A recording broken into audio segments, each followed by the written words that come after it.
Thank you so much, Brother Rob. Good morning, everyone, and happy Sunday. Today, my topic is going to be on the grieving process. Now, sometimes we mistake grieving just for as it relates to losing a loved one, but grieving can be anything, right? It could be someone's job. It could be the loss of a pet. Could be a lot of different things. So we're going to go through just a few things, and I hope this is helpful.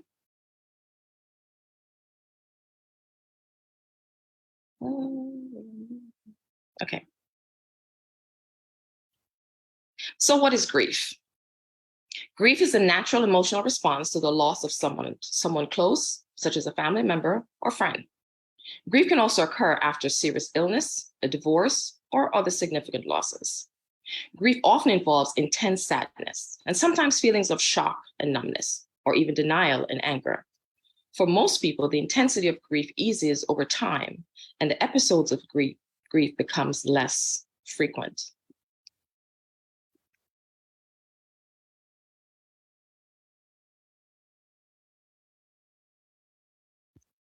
So what are the common stages of grief? So these are the common ones, not necessarily the only ones. Let's be clear. So the common stages of grief can be summarized as denial, anger, bargaining, depression, and acceptance. Please note these do not necessarily go in these order, as everyone grieves differently. So let's go through some of them. So denial. Denial refers to the difficulty of comprehending the reality of a loss. It can take a while to wrap your head around the fact that you have experienced a significant loss, that things are different and they are not going back to the way they were. Some symptoms of denial is that believing that there's been a mistake or your loved one isn't actually gone, refusing to discuss your loss or acting like everything is okay when you do. Busying yourself with work or other things so you don't have to confront your feelings of loss, pretending like your loved one has gone on a vacation or will be back soon, or continuing to speak about your lost loved one in the present. Anger. Anger is perfectly natural. I want to explain that to everyone again, and I want to repeat that. Anger is perfectly natural response during grief. And in the case of loss, it can be directed at a variety of sources. It can also manifest as blame, the feeling that someone else is at fault for your loss.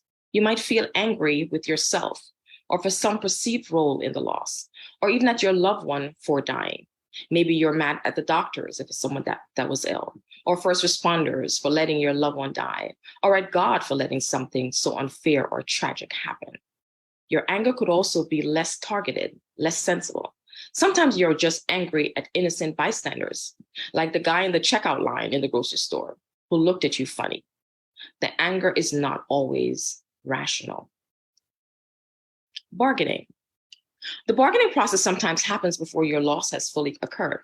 Like when you think if I recover from cancer, I promise I'll start going to church every week. Or if my husband pulls through after this heart attack, I'll never argue with him again.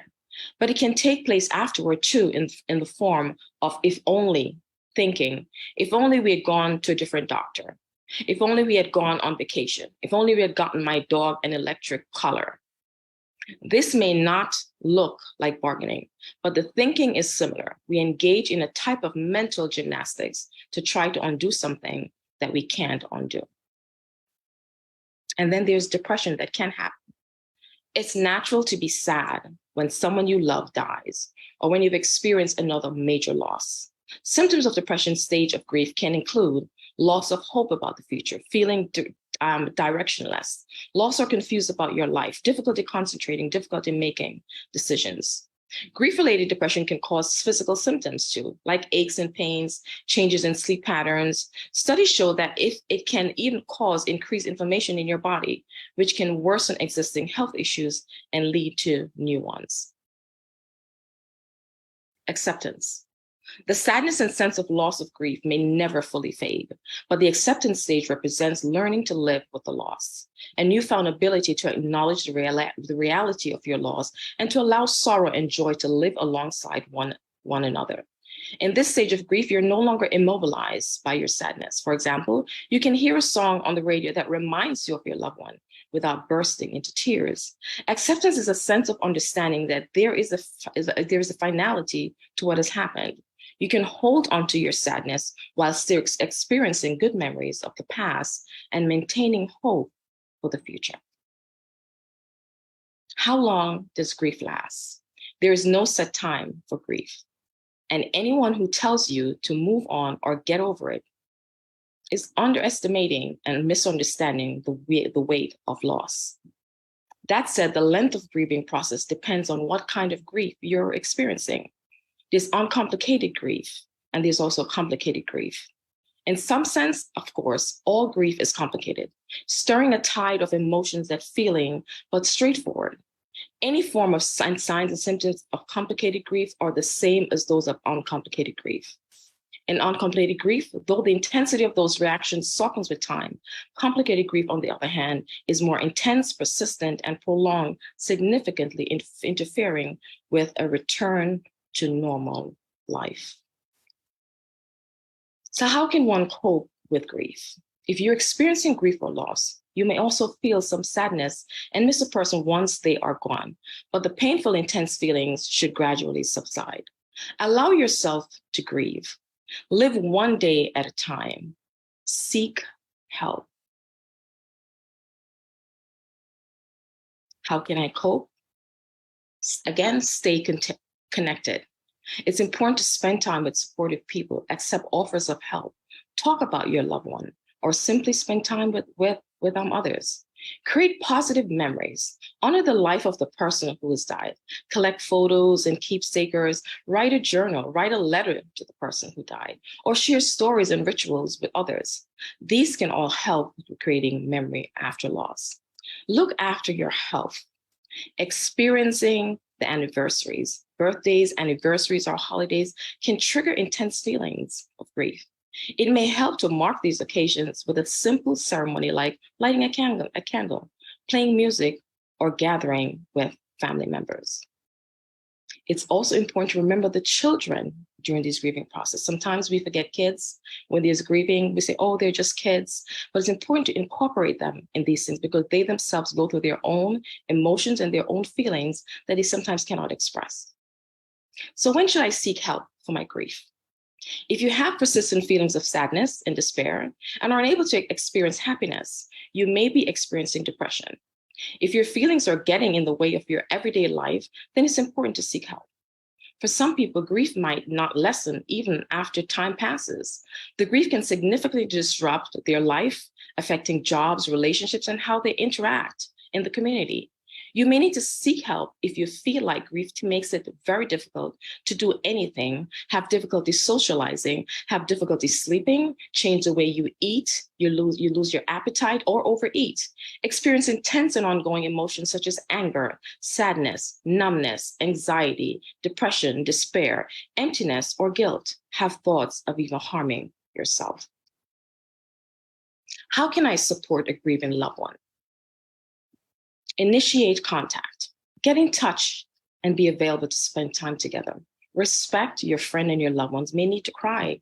They may need a hug, talk, or you yourself just need to be silent and it's okay for them to want to be alone. That's okay as well. Learn to listen. It can be difficult to know what to say, particularly if you have not experienced grief before. Do something together. Spend time doing ordinary and positive things together, like watching a movie, going for a walk, or having a meal. Practical help, cooking meals, or looking after children can be a great gift to people dealing with grief. Be aware, grief may last for a long time. Birthdays and anniversaries may be difficult for a bereaved person, so calling them on that day can let them know you haven't forgotten. Allow children to participate in the grieving journey and the formalities, especially when you're planning funeral services. Resources and support. There's griefshare.org, there's copefoundation.org, counseling.org, hospice foundation, childbereavement.org, compassionatefriends.org, and griefshare.org. Or your local Department of Mental Health.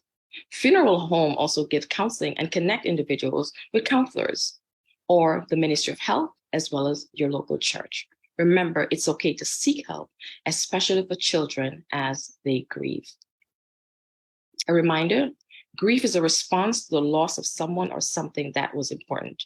Grief can occur after a death or divorce. Most people find that grief lessens with time. A person who loses a loved one may always carry sadness and miss the person who has died, but they are able to find meaning and experience pleasure again. Some people even find new wisdom and strength after experiencing a loss.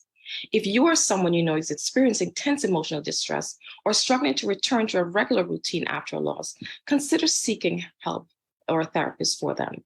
Talking about loss, sharing one's distress, and having grief witness can significantly facilitate the healing process. The bottom line, if you feel you're suffering, go talk to somebody, because help is always available. Remember that someone can also be a member of your clergy. That someone can be a member of your clergy. If someone seeks your assistance and you are not sure how to help, seek guidance and follow up with the individual. Don't just promise that you're going to get back to them. Make sure that you also do that. I want to give special acknowledgement today to the Cleveland Clinic, healthdirect.gov, American Counseling Association, the Center for Grief Recovery and the Therapeutic Services, Hospice Foundation of America, and Sister Danielle Bridges, the licensed funeral director in Ontario, Canada, for the information that I've provided to you today. Should you have any questions, I ask that you join us in the Zoom room, where Sister Danielle is supposed to be joining me as well. We will answer any questions for you. God bless you. Remember that your biggest support is the Lord Jesus Christ, and in your sadness and in your loss, you can always call on him because he's always there. God bless you and enjoy the rest of the service.